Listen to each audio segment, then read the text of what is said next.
Okay, this is something I think every one of you know, that these are the basic standard making bodies. ISO for all the standards other than electrical, and then the IEC, which makes the standards for electrical products. ITU, of course, is the telecommunication union, which is basically all our protocols on communication. So we normally deal with ISO, IEC, and then of course the Indian standards and other standards. We go through what is certification. Now, many of you might be having already a CE or some other mark, or some are looking for it. So the whole process of certification starts by identifying some kind of a body. Then you say that, look here, I make this SPM, I make a molding machine, or I'm making this electrical, generator, motor, whatever it is. I want it to be tested and evaluated. So the second thing happens in any certification is testing the product to the applicable standard. Now, standard could be, as I said, international, Indian, or any other country standard. So the testing can be done either at your location if you have the facilities, or at an independent lab. And when we talk about independent lab, obviously it should be an accredited lab, which means 17025 accredited lab. Subsequent to that, what happens is the body you have approached does an engineering evaluation. What is engineering evaluation? It is simply identifying what are the critical components in your product. See, certification is of two types. One is the Indian way, where we don't do this, but we insist you to have facilities for repetitive testing. That is like the ISI mark.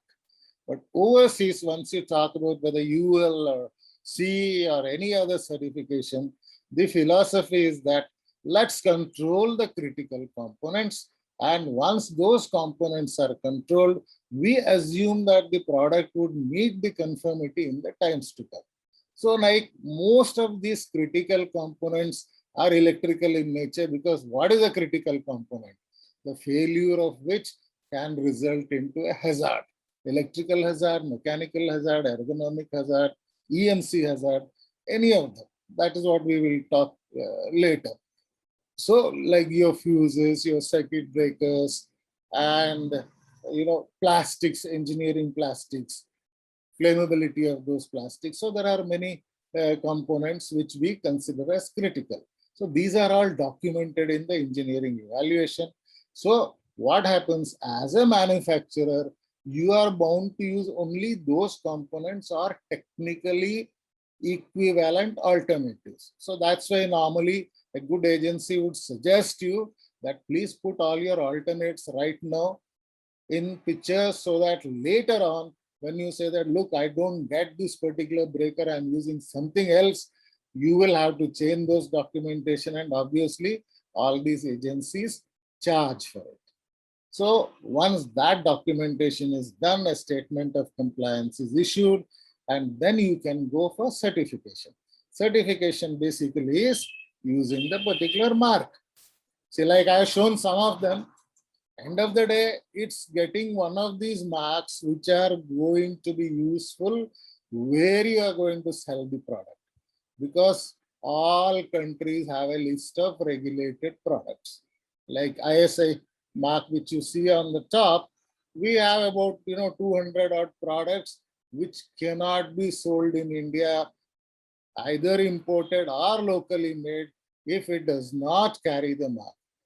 So there are three ways of ascertaining conformity. One is inspection, lot inspection. This is the option I would give when the consignments are not going to be on a continual basis. Okay, you have order for 500 pumps to Saudi. Okay, get it inspected by a third-party agency which is approved by that country. Get done with it. Some countries even allow, African countries are there, some of the other countries. Okay, you have a test report from an accredited lab, that is good enough. Fine, do that. But if you want to look for a long and sustainable market, the only cost-effective stuff is getting the product certification or certificate of conformity issued by a certification body. So this is how it is. And now comes the other problem. So we understood what all to check with the certification body. Everything is fine. How do we trust it? That is where the accreditation comes in. Like Dhananjay told, 17020 is for inspection bodies. NABL, you all know, because it's been for a long time. 17025 is the standard for labs, and 17065 is the standard for product certification bodies. Now, who qualifies them? In India, it is under Quality Council of India or National Accreditation Board for Certification, or what we call as NABCB. We, like I am also an assessor under NABCB, we assess the competency of the certification body for that particular product area and accredit them. The accreditation for inspection bodies, certification bodies can be seen on the NABCB website. So at least you are sure that they are competent. That is why we call it as accreditation. We don't call it as certification. So you'll say that always the CB is accredited, the lab is accredited. We don't say they are certified, because certification is basically compliance to a standard as exhibited by the manufacturer or who has applied. So like 9001, we call it certification. The 9001 company has a system, all right, but it doesn't go to prove that people are competent. You are following a system. Whereas in inspection and certification and testing, we also check competency of the particular people, the competency of the equipment they have. It means, do they have the right things for testing? So that is why we call it as accreditation. Accredit means believe. So that is why the name has been coined as accreditation. Well, we find whether the body is accredited. That is the criteria. Response time, as I told you, to summarize, do they have competent technical staff? How is their understanding on the standards? Very, very important when you especially enter the North American market. A wrong certification can lead to a product recall.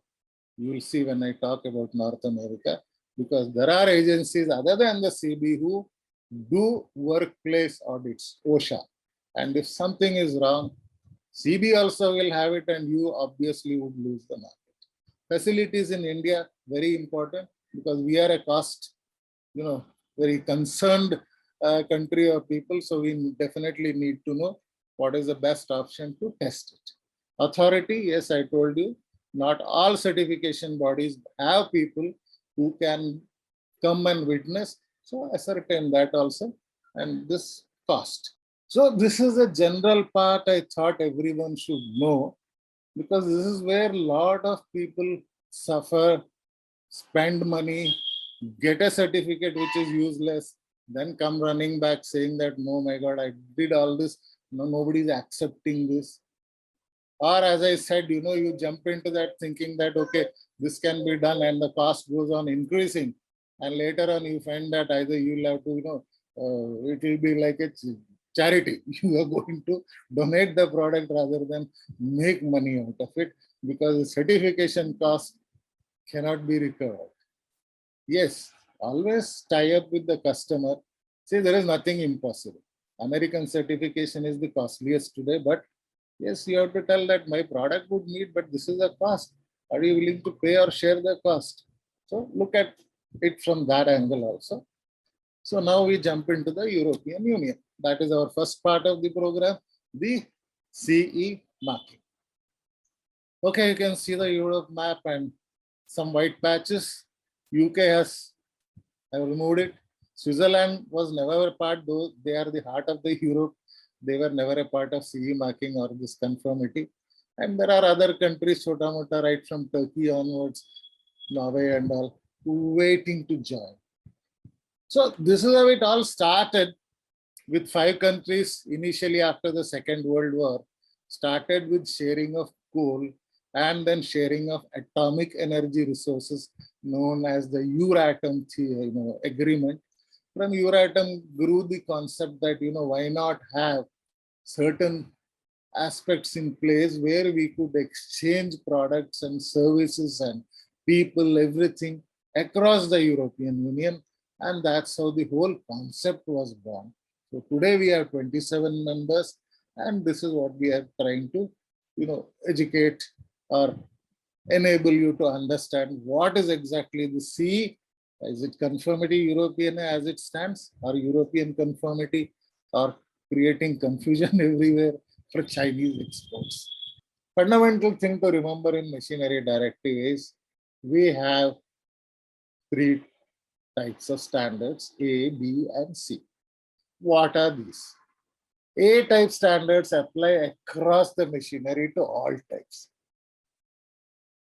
Basic concepts, principles for design, general aspects, everything is there. B type standards are basically on safety, and they have B1 and B2. The examples will make it more clear. A particular type of safety is given in B2. General safety is given in B1. Now I have given you specific examples like basic standard 12100. In fact, this itself will do a program because it's such a huge standard, talks about various types of risk assessments to be done, and it is applicable to all machines. Then, what is a B type? Common safety aspects. You are making a textile machinery. You are making a machinery where the operator uses his upper and lower limbs. So what are the safety distances? High temperatures of touchable surfaces are a huge list. So these are common safety aspects. Specific safeguards. Emergency stop equipment. What should be the emergency stop? What are the functional equipment? So B1 and B2 are nothing but safety safeguards, but then slight differences. One is common to all safety aspects, another is for a particular safety device, interlocking devices associated with guards, for example. Type C standards, if you have, you are lucky, because this is a standard which has everything. So your 12100 or your any other standard is all built into this. Injection molding machines, vertical molding machines, two examples given here. Like this philosophy applies everywhere. In machinery, they have been very specific. As I told you, in low voltage also, what do? Now, our friend with flow meter doesn't have a standard for flow meter, but he goes to the product family standard, which is for all the process control, maintenance, laboratory equipment. So it's like this. Appliances, there are hundreds of appliances. You may not have a standard for each appliance. So what do? You go to 60335-1, which says safety of all domestic electrical appliances. Medical devices, 60601, you go to that, every damn medical device is covered. But okay, you're making a ventilator. Yes, I have a particular specification for that, -2-25, you use that.